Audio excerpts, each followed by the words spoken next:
Well, thank you for having me here this evening. It's always a special pleasure to come to Berkeley, if for no other reason, the weather. And it's also the last evening of my tour together with Loki and Jody. They're returning to the UK early tomorrow morning. I'll be speaking in a few more places, and it's been a real special pleasure being with them, mostly because they represent, in my eyes, apart from being very decent young men, they represent, in my eyes, the prospect that we now have a real chance, a real opportunity to reach out to public opinion, to reach out deep into the mainstream, and to mobilize that public opinion, or as Jody likes to put it, to harness that public opinion, turn it into a political force, and finally to put an end to the conflict. Now, one of the reasons new opportunities have opened up for reaching into the broad public, one of the reasons is what happened in Gaza in 2008, 2009. To some extent, it's a kind of peculiarity. Why are we talking even about Gaza a year and a half later? As everybody in this room knows, wars come and go with great frequency in that part of the world. Death and destruction occur with great regularity in that part of the world. And so why, nearly a year and a half later, are people still talking about Gaza?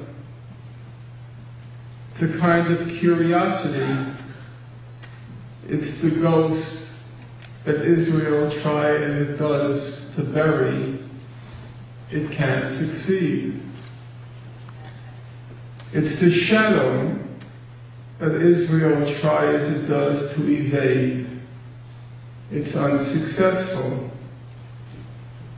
So one of the questions we might want to ponder this evening is, why won't Gaza go away? Before looking at those 22 days from December 17th to December 27th to January 18th, those 22 days that Amnesty International called the 22 days of death and destruction. Before looking at those days, I want to briefly recall what led up to the Israeli assault. It's always arbitrary where you begin a story.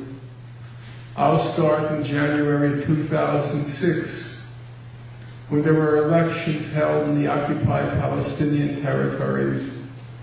And surprisingly, unpredictably, Hamas, the Islamic movement, won the elections. Former President Jimmy Carter, one of the international observers, he said the elections were completely honest and fair. Israel and the United States reacted to those completely honest and fair elections by imposing an economic blockade on Gaza.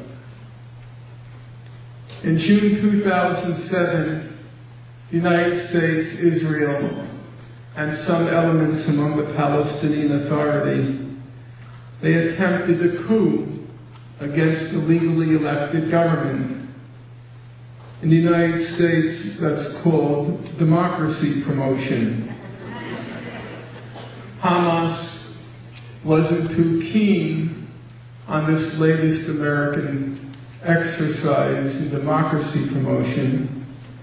It sent the Palestinian elements packing to the West Bank, and it took full control over Gaza. Israel and the United States reacted by escalating, tightening the blockade of Gaza. A blockade which Amnesty International now called a flagrant violation of international law. A blockade which the Goldstone mission, to which I'll return, the Goldstone mission later said that it was a possible crime against humanity. During these months, the former UN High Commissioner for Human Rights, Mary Robinson, she journeyed to Gaza, and she said, and now I'm quoting her, "Gaza's whole civilization has been destroyed." I'm not exaggerating. Its whole civilization has been destroyed. In June 2008, Hamas and Israel entered into a ceasefire brokered by Egypt. And each side had obligations to meet under the ceasefire. Hamas had to stop its rocket and mortar attacks on Israel. And Israel had to gradually lift the blockade of Gaza. The blockade which was a flagrant violation of international law. The blockade which was destroying a civilization. According to the Ministry of Foreign Affairs, the Israeli Ministry of Foreign Affairs, and now I'm quoting it, Hamas was careful to maintain the ceasefire. Hamas was careful to maintain the ceasefire. It is true that what Israel calls rogue terrorist organizations, not Hamas, but other organizations, it's true that some rogue terrorist organizations in Gaza did not honor the ceasefire.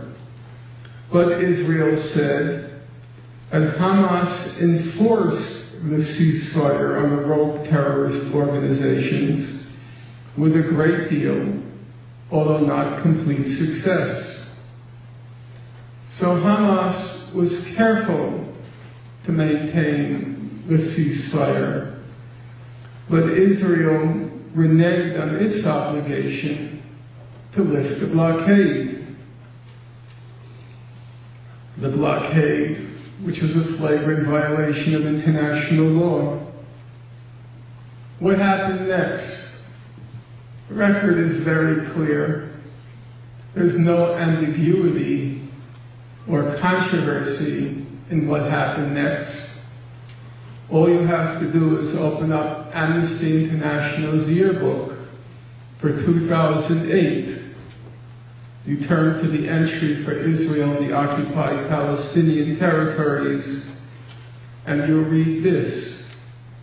A ceasefire agreed in June between Israel and Palestinian armed groups in Gaza. It held for 4.5 months.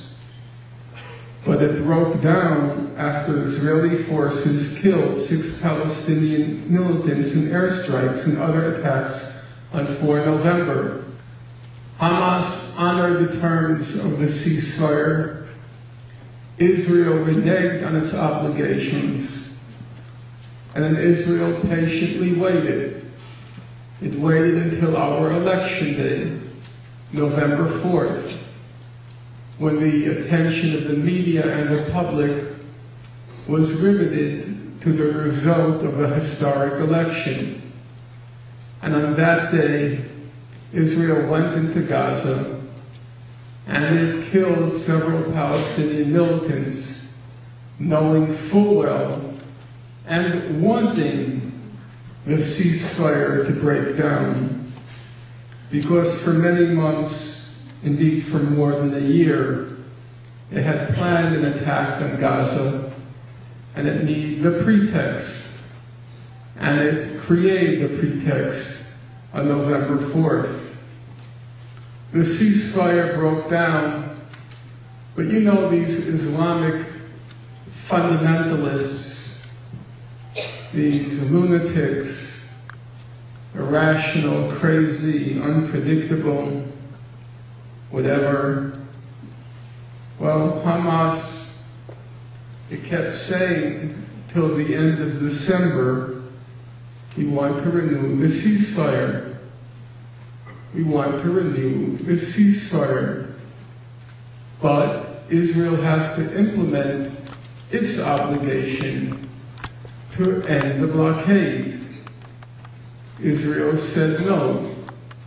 Hamas had to unilaterally and unconditionally stop the rocket fire, but Israel would not lift the blockade.